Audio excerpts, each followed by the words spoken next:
Talking about depth problems here, Teddy. Watch what you bet. Watch that betting show. Limping Sixers take on Oklahoma City. Not a lot of rim protectors here for the Philadelphia 76ers. Joel Embiid has yet to be evaluated, even though they said he would be evaluated last week coming out of the All-Star break. And also Boban Marjanovic is also going to sit this game out. So protecting the rim, not great. And as you see there, total opened up around that 238 range, now sitting at 240.5 because one would expect the Oklahoma City Thunder to get to the rim at will. Sixers, looks like right now, though, looking at some of these lines, Teddy, coming down a little bit from where they were in the morning at -7. Chesapeake Energy Arena tonight. And the one thing that sticks out in this game like a sore thumb is the Sixers' inability, forget about covering lines, just beating the Thunder. 19 straight losses to a team from the Western Conference. This isn't like, you struggle, Teddy, against the Celtics, which you see a lot, or you struggle against the Knicks, where there's multiple times. You barely play the Thunder, so they might as well have not beaten them since 1995 at this point.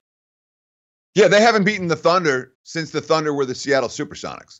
All right. Crazy. It's been a while. November 15, 2008, in Philadelphia, 9 straight losses in OKC. It's the longest active streak for any opponent against any specific opponent in the NBA. But you talk about Philly, and without their 2 rim protectors, that matters. You have 2 7-footers who can block shots, and now you don't have 2 7-footers who can block shots.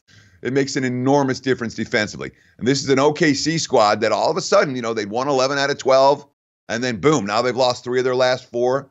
0-3 ATS since the All-Star break, the only win coming in overtime.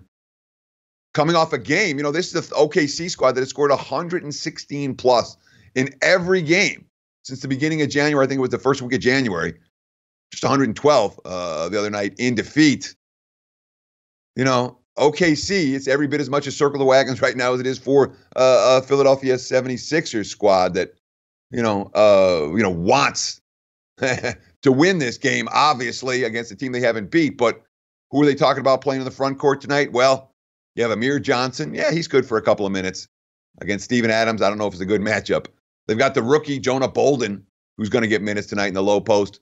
That's a problem as well, in my opinion. Too many issues for Philadelphia in the front court for me to talk about taking the points with the Sixers, although spot-wise, I'm not excited about laying this price with OKC. I think the spot and the circle of the wagons a little bit stronger for Philadelphia than it is for OKC tonight, but not a game I'm going to get involved with.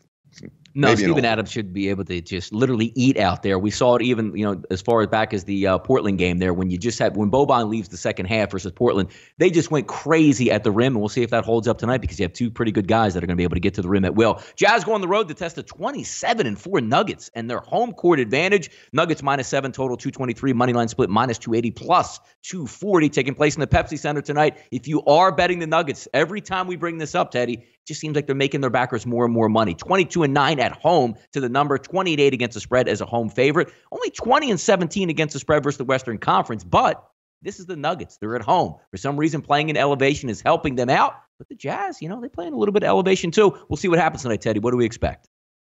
Well, Denver's rolling again. 5 straight wins for the Nuggets. They are healthy, really as healthy as they've been all season. You have the Joker coming off a real strong all-star performance and a triple-double against the Thunder the other night. Head coach Mike Malone. When the game's on the line, we're going to one guy, Nikola. He's been able to score in the post against single coverage, double teams. We won so many close games, and a lot of those you can attribute to Nikola being effective and efficient in the post. Make the right play or go to the foul line and make a free throw. Look, it's a Nuggets team that right now is right behind Golden State for the top spot in the West. They have a 4-game lead in division. Utah's 8 games behind Denver. There's a big difference between these 2 teams in the standings. And yeah, the Jazz have played much better basketball, 16-6 since losing to the Raptors on New Year's Day. They can match Denver in terms of the low post strength and size, no question about it. But the one thing the Jazz can't do, they cannot match the Nuggets' depth. Denver so deep when healthy, with Millsap back and Gary Harris back and Trey Lyle's the only guy that's hurt right now. But the one interesting quote, Utah might want to run tonight. Donovan Mitchell, we've done a great job in practice, really honing that in, that we have an advantage if we started running and hammering the nail as far as getting up and down in transition.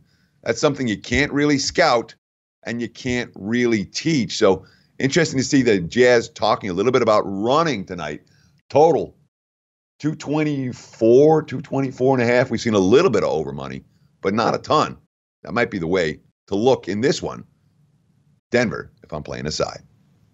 Yeah, Denver, Teddy, let's keep in mind also only a half game out now from the top spot with the Golden State Warriors, or win the night can draw them even. So we'll see how that goes, and maybe they can win out and get the number one seed overall, which will be interesting in the Western Conference playoffs as that sets up. Michigan looking to bounce back in NCAA basketball, took a loss to their foe. Now they play Nebraska. Was once a darling of point spread backers, but not so much this year, Teddy. 12-13-2 against the spread, even worse, and I mean much worse against Big 10 competition, going 4-12-1. Michigan so-so 15-13 against the spread on the season, 8-9 against the spread at home, but 11-6 against the spread in conference play. Line opened up. We had it punched up around 12, Teddy. Now we're seeing some 11.5s across the board.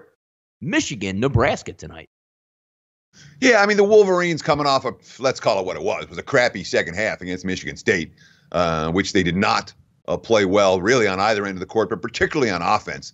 Wolverines, just the ball movement wasn't there, the shot selection wasn't there, and they couldn't put the biscuit in the basket against that elite Spartans defense and suffered, a pretty bad loss in that contest on their home floor. So now it's bounce back time against an opponent they're supposed to be able to beat and beat by margin. I worry a little about the February doldrums. Last year, Michigan had their struggles around this time of the year. They needed overtime to escape from Minnesota at home. They lost to Northwestern, and boom, right around the beginning of March, they flipped that switch after the loss to Northwestern. They didn't lose again until the national title game 2 months later. Interesting quote from Isaiah Livers, the six-man off the bench, and really the only bench production that John Beilein is getting this year. Talking about last year.